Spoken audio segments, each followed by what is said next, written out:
Monday, Satsang, January 7, 2023. Questions and answers. No, not yet. Any questions? Yeah.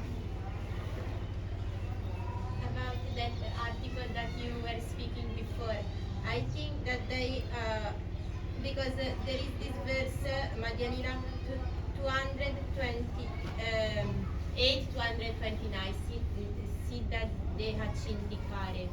And in the Prabhupada translation is quite strange.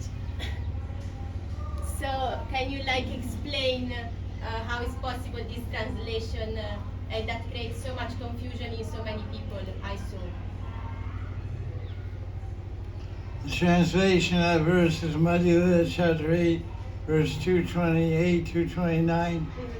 Yes. Look at my Chaitanya Mahaprabhu Raghunath Bhakti Yes. book. It's translated accurately there. Yes. But can you explain for these people who are confused and... Sure, go to Amazon and and buy the book Chaitanya Mahaprabhu Raghunath Bhakti. You'll understand clearly. Thank you.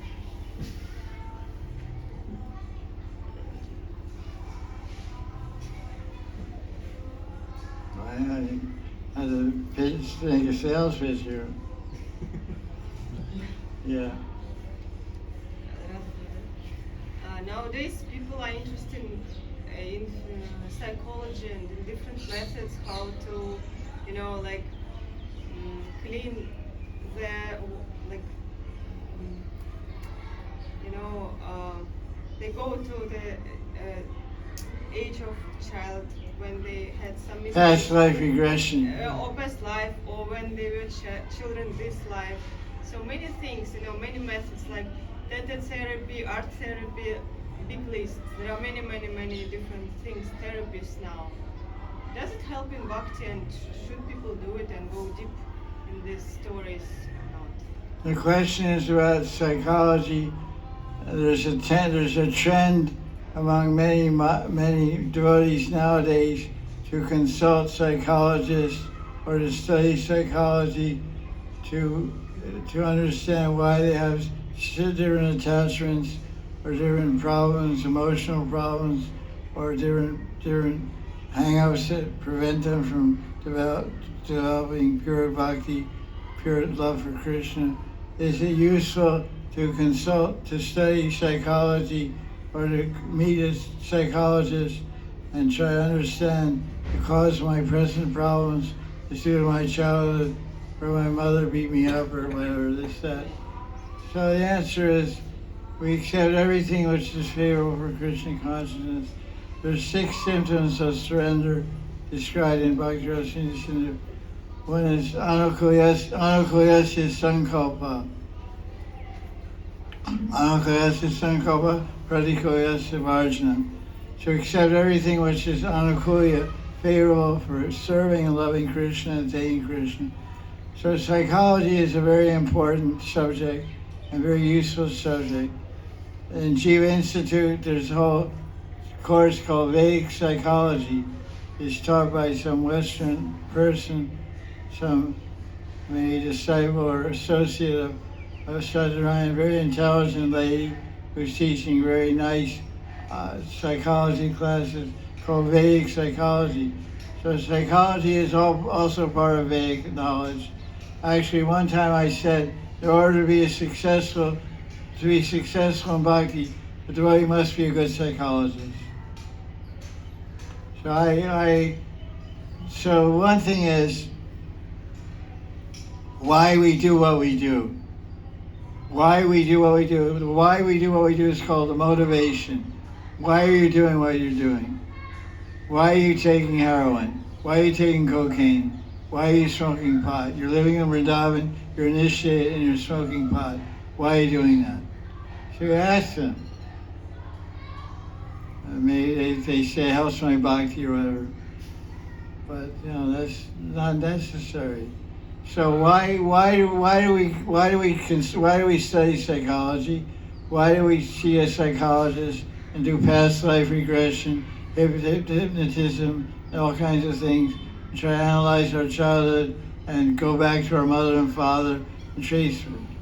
If you answer this question, I'm trying to study psychology. I'm paying for a psychologist so I can improve my devotion, so I can improve my surrender, and become more serious about Bhakti Bhajan, and more serious about chanting Hare Krishna and studying and becoming a good devotee and a pure devotee in this life, then it's well and good.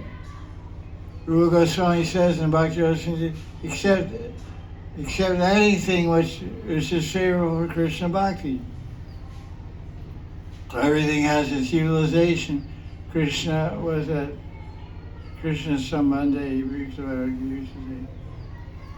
Nirbandhe, Krishna Sambandha, Yukta. Don't have a connection with anything which is not related to Krishna. Nirbandha, look it up. This one. Nirbandha,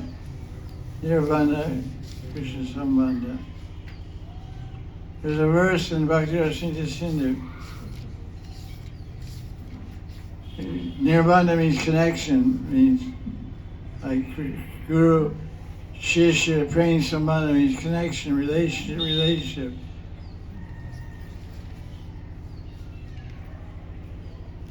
This is a book from, this is a verse from Bhakti Rasamrita Sindhu, wave number 1, Eastern Division, chapter 2, verse 255, 256. Anasaktasya Vishayan Yatarham Ubayunjata Nirbandha Krishna Sambandhe Yuktam Vairagya Yushate. When one should not be attached to anything, but at the same time accepts anything in relation to Krishna. Nirbandha, don't have any relation with anything, but see everything in relationship with Krishna. So this is the point. If it is psychology or psychotherapy or whatever, psychology can improve your bhakti, because of what's the purpose of human life? The purpose of human life is moksha, liberation, and happiness and prema. So you can do that. If you want to study psychology, I suggest you enroll in Jiva Institute's Vedic psychology course. But everyone has their own idea about that. Maybe they don't teach in Russian, they teach English. So mostly all devotees are either Indian or Russian. So I say it's good if your motivation is devotion. Your motivation is to become a better devotee.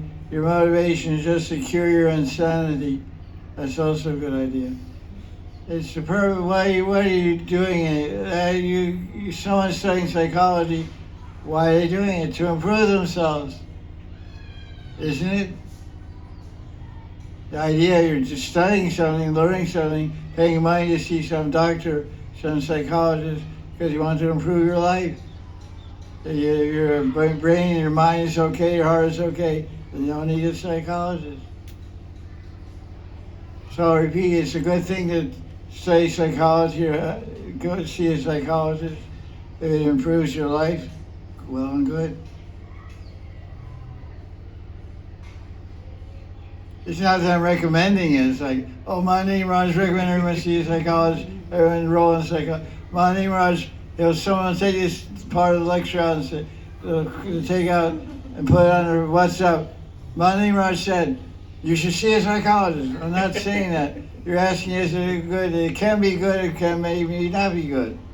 But if you study psychology, and you have a psychologist, and it takes you away from bhakti, and takes you back into your childhood, and takes you into sinful activity, then it's not good. It's not the proper use. Everything should be used in relationship with Krishna, relationship with bhakti. That's the point I'm trying to make.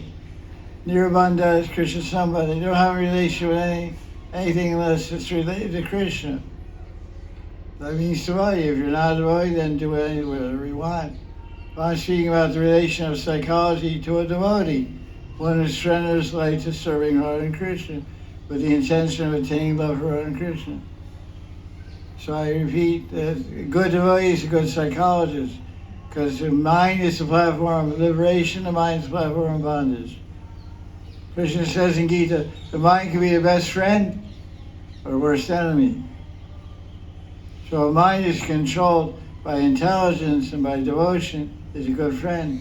If a mind is uncontrolled, has no devotion and no intelligence, needs to see a psychologist or study psychology. Is that answer okay with you? I mean, basically, gurus are supposed to be good psychologists.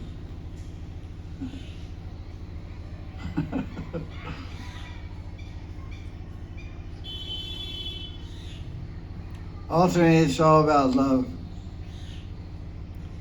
The guru may be a good psychologist, maybe not a good psychologist. Frankly, I'm not a very good psychologist. I don't understand the way people think, and the way their minds work. I'm too simple to understand the complexity of most people. I just concentrate on love and devotion.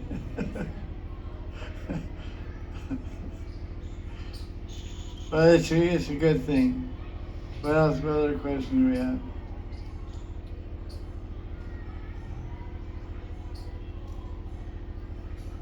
You're a psychologist? No fashion. What? No fashion, everyone. Now it's modern, popular to study. I know. It was popular among American devotees 20 years ago. Everybody in LA and Florida were going to see psychologists. So Russia's catching up with it. So. And I like you say, good devotee, good psychologist. It's like automatic. Yeah, I stand by that. You can quote me that. To be a good devotee, you have to be a good psychologist. Maybe you only understand your own psychology. Means understand your own way of thinking, feeling, and willing. You always have to be introspective. You always have to be analytical. Where have I been? Where am I now? Where am I going? You have to be thoughtful. It's called muni. Muni is thoughtful. Muni means mani. Muni means thinking, using the mind. Is popular in Vrindavan? I'm asking a question to you. Psychology is popular in Vrindavan among Russian devotees? No, Yes. it's only like YouTube with maybe like. A small group. Yes, I won't ask, but maybe translate my question. If I ask, I asked in Russian, she can translate. yes, like хороший преданный. You don't know Russian? Хороший преданный. Yes, that's good. Hindi. Tamil. Tamil I don't know. What's your, Telugu. oh, tell us, tell her.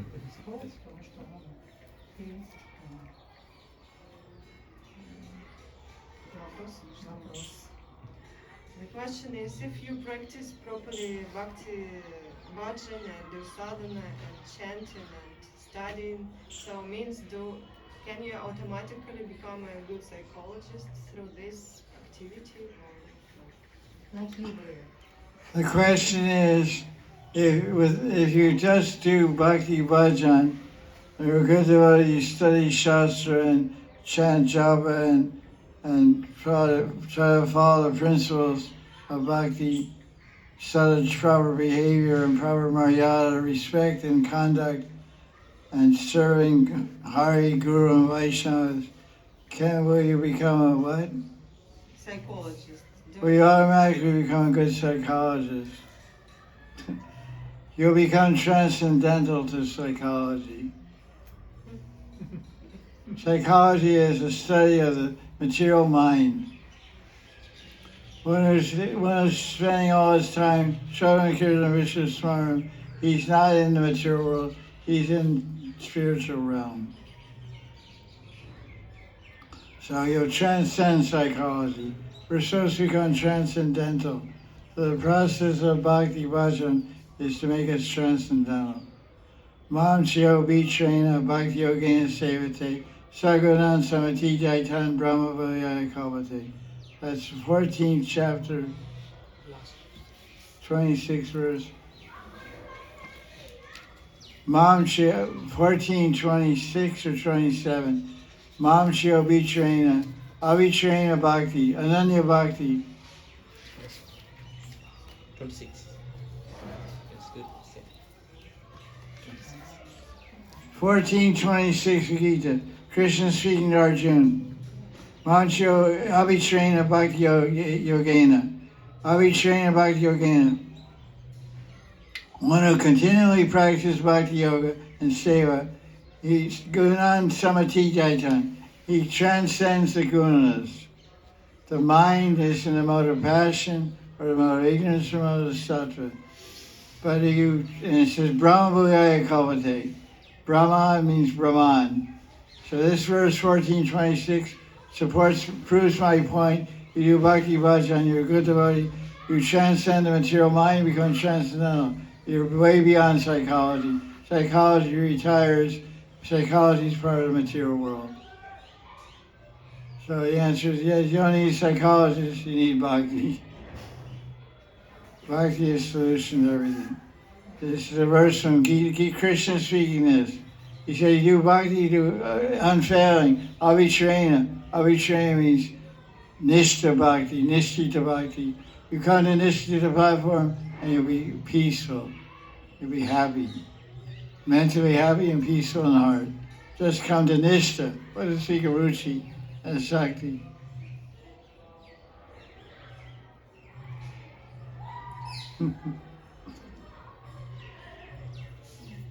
Are you a psychologist? I think you're one of those psychologists for Vrindavan. I have thousands for visit. If the wife is married, she must be a psychologist. She's still married. Yes, yeah, master's degree in psychology, PhD in psychology. If a woman's been married more than 5 years, 2 years you get a master's degree. In 5 years of marriage, you get a PhD in psychology. Every married woman is less than 5 years. You got to deal with the mother-in-law's psychology, the father-in-law's psychology, your husband's psychology, your daughter's psychology, your son's psychology, and your own psychology. My God.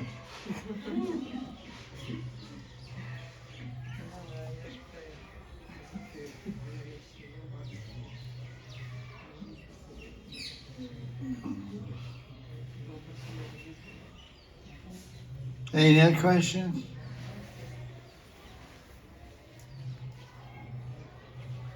Radhe, Radhe, Radhe, Radhe, Radhe, Radhe, Radhe, Radhe, Radhe, Radhe, Radhe, Radhe, Radhe. No next question. What's the time now? 4:48. Oh, 4:48. Once. You have a question? There's something. Oh, great. Okay. Once you said, but it's also common. Like there is nothing very bad, or there is nothing not very bad. There is nothing bad. There is nothing good. And you wanted to speak more about it, but I think something interrupted about this. Yeah, the question is about nothing's good, nothing's bad. You want to speak more about that? Actually, In life, like. yeah, in life. This statement by Chaitanya Mahaprabhu and Chaitanya Charitamrita, I can't remember exactly where it is, but let's just analyze this. Nothing good is nothing bad.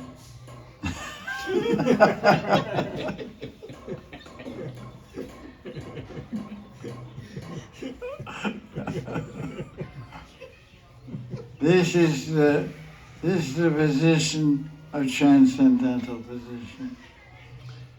Because in the Gita chapter, let me see this book, 630. chapter 6 of Bhagavad Gita, verse number 30. We're going to take a look at that verse. What does the word pashanti mean? We had it yesterday. P-A-S-Y-N, pashanti.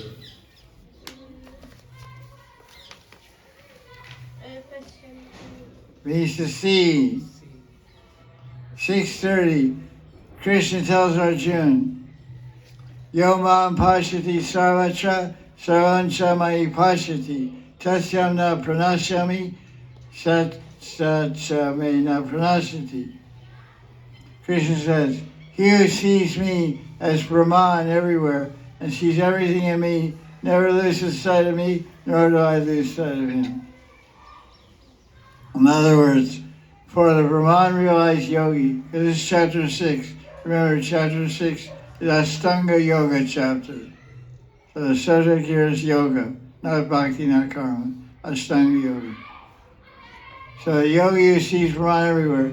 In other words, for the Brahman realized yogi, Krishna is saying we always see each other.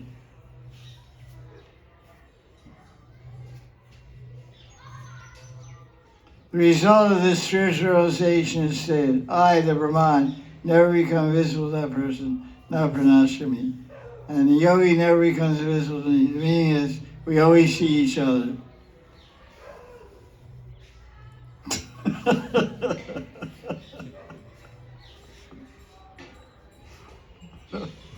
So nothing is good, nothing is good.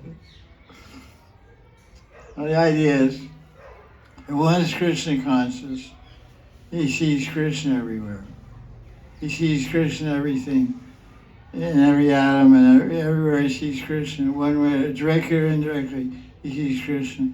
Krishna says in the 10th chapter of Gita, I am the light of the sun and the stars. I am the ability of man. Parashamnishu. I am the intelligence of the intelligent. So we see someone cooks very nicely. So we think, oh, this person could cook. But this person could cook. It's Krishna's mercy. Krishna's I am the ability in person. Purusha means person. It says Purusha Nishu. I am person. Purusha means man, but also person. Purusha means person, human being. Param Purusha. Supreme person is Krishna. We're Chota Purusha. We're also Purusha. Purusha and Prakriti. The living being and energy. So, nothing good, nothing. Radha Hi, Kushal. Long time no see. Jaya Babaji Maharaj ki jai, Rameshwar Maharaj ki jai, Kedarnath Baba ki jai. He goes everywhere. All India tours. I sees bands have signed. All India tours. Please have a check. All India tours. Kushalbhai, Jaipur, Rajasthan, Navadi, everywhere. We saw some bag of Babaji Mahaprasad. We're pretty excited about that. Tomorrow it's going to be big utsav. I'm trying to give her. You have a bunch of plastic bags in your bag? We got to give everybody some ladders to take home. Break fast tomorrow. This is for bears. Bears break fast. Babaji ladders. Highly recommended.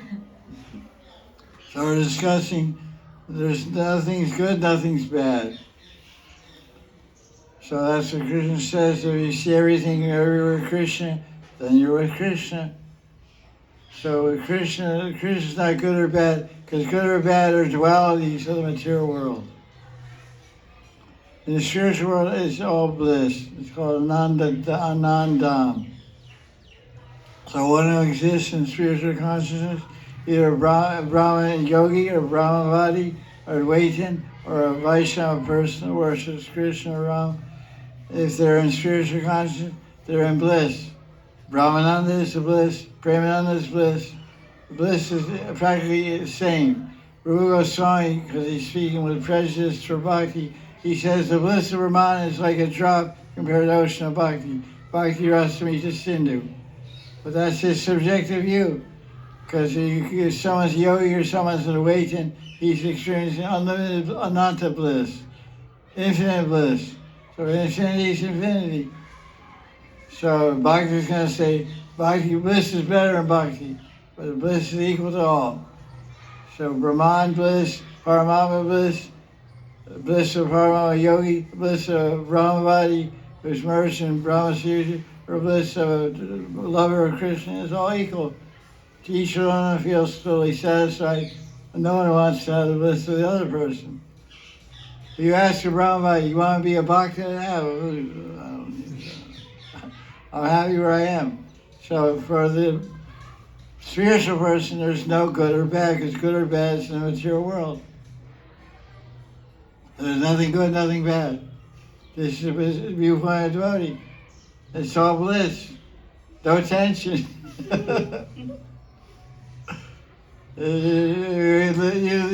Bhakti lives in an ocean of bliss. Bhakti Rasa Amrita Sindhu. Ras means bliss.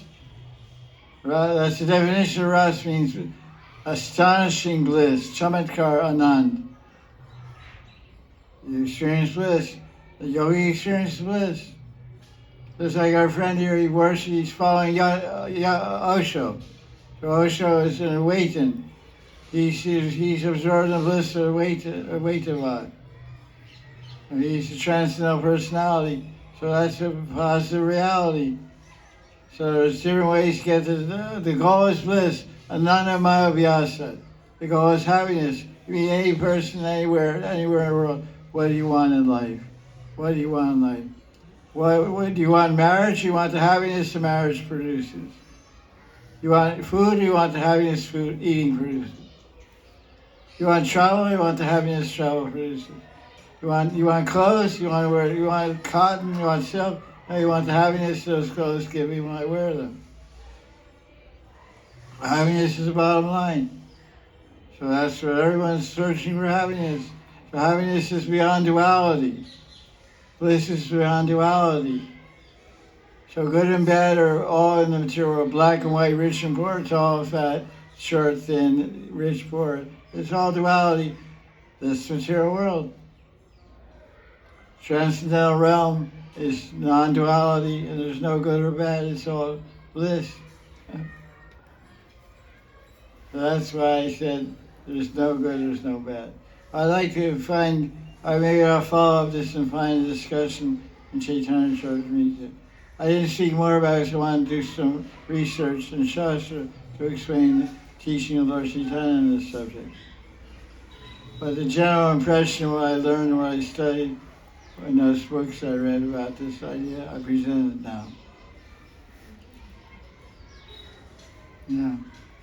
You told this Vadanti Tattvam Jnanam Advayam. You told last week also. I have seen Vishwanath Chakravarti Thakur's commentary. He was saying, he quoted verses from Bhagavad Gita, like Tapasvibhyo Diko Yogi and Yogi Namapi Sarvesham. So he was trying to tell them. So he was quoting these two verses. Tapasvibhyo Diko Yogi, Jnanibhyopi Matodikaha. Yeah, I know. Of all the yogis, the bhakti yogis, the best. Yogi Namapi Sarvesham. In that verse, in the last he was telling. Well, remember I said, Yes, Vishwanath Chakravarti's commentary on the Bhagavatam verse, first canto, chapter 2, verse 17, I think. Look at the verse. I think it's in here. 1:2:17. It talks about Brahman realization, Parama, and Bhagavan. They're all equal, spiritual realization, they're all eternal. That's what the verse says, and that's what the commentary explains. But Vishwanath's commentary, he emphasizes that the Bhakti Yogi is higher. But that's called subjective viewpoint. Remember, I often told you that spiritual reality is subjective. So in Bhagavad Gita also, he was quoting Bhagavad Gita verses. Yeah, well, Yogi Namapi Sarvesham and that's a subjective view of Krishna. okay. 647, Krishna is saying that all the yogis, all Paramatma yogis, Brahman yogis, Paramatma yogis, Bhakti yogis, Krishna is saying in 6 Chaturgita 447, the Bhakti yogi is the best. Who's saying that? Krishna is saying it. So the absolute reality is subjective. Even Krishna is subjective. Krishna is a person. Subject means a person. So the commentary in this verse, Vishnu is a person. He's saying that bhakti is higher than Brahman, but it's not what the Bhagavatam says. It says Advaya Gyan. Vedanti Taptavyas, those who are Vedanta, those who are learned Rishi sages, those who have intelligence, they say Advaya Gyan, the non-divisible absolute truth, is realized in three ways. Brahman, Paramatma, and Bhagavan. They're all equal. They're all eternal. You don't merge the Brahman and come out of it. You don't fall from Brahman. That's incorrect. They're all eternal positions and states of self-realization. They're all perfect. But the bhaktas, Krishna, what is the intention of Krishna speaking Gita? Krishna speaking Gita to promote bhakti yoga. So he's going to start naturally, he's speaking chapter 6, Astanga Yoga. So he concludes the last verse of the chapter, he says, I tell you all about yoga, but best is bhakti yoga. Because chapter 7 of Gita, chapters 7 through 12, Krishna begins his discussion of what is bhakti yoga. You follow? So one chapter ends and leads into the next chapter. Chapter 6 ends with, I tell you all about Astanga Yoga, how great it is, how beneficial it is, how you should control your mind. But by the way, bhakti is better. And chapter 7 he starts off talking about bhakti. That's the subjective view of Krishna. To convince Arjuna that bhakti is a better path, and convince anybody that follows bhakti will follow it. Well, followers of yoga, they'll read 6th chapter. When I first got a Bhagavad Gita, my first Bhagavad Gita was published by TM Society. It was translated by Maharishi Mahesh Yogi, famous personality. And it had 6 chapters in it. It didn't have, and I thought that was the Bhagavad Gita. It said Bhagavad Gita. Then I went to ISKCON in 1974, and they wanted to sell me Gita. I wanted to buy Krishna book and Nectar of Devotion. So I was interested in devotion, not Gita. They said, I don't want Gita, I have Gita. So what Gita do you have? I have the TM Gita. Said, that's only 6 chapters. There's 18 chapters. 18 chapters? So I got it. So that's his subjective view. He's a yogi, he's a meditating yogi. Advaita, he's a Vaitavadi. Mahesh Yogi. So he said, forget this chapter 7 through 12, that's all about bhakti. And chapter 13 through 18 is about Sankhya. So I'm not interested in Sankhya, I'm not interested in bhakti, I'm interested in Sankhya Yoga, Karma Yogi and Astanga Yogi. So I'll print a Bhagavad with 6 chapters. That's subjective view. So everywhere subjective view is there. So we should acknowledge the fact that subjective view is reality. Spiritual reality is totally subjective, and we should respect everyone's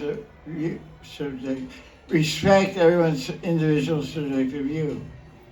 And no try to enforce my way is best way, my way is perfect.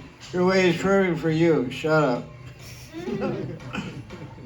Don't beat your drum over here. I'll break your drum. Go down the street and beat your drum. Boom, boom, boom, boom, boom, boom. Mutual acceptance, mutual respect. This is society, this is harmony. Look for reasons to join together. Look for reasons to agree and cooperate. Don't look for reasons to fight. But Kali Yuga is Kali. Kali means Kalaha. Kalaha means fight. The word Kalaha in Sanskrit means fight. Kalaha. So Kali Yuga is the age of fighting. Look for a way to divide and fight. Division and fight. Envy is a great way to divide. Express envy toward other people, then you divide people. You divide people and create enemies and friendly parties and enemy parties. So we should try to see with eyes of love and think and receive everything with open hearts, open minds. We all have a phrase in English, keep an open mind. Keep an open mind, open heart also. Vishram Purna Sukhayate. Vishram Purna Sukhayate. Let everyone in the world become happy. Jai Jai Sri Radhe.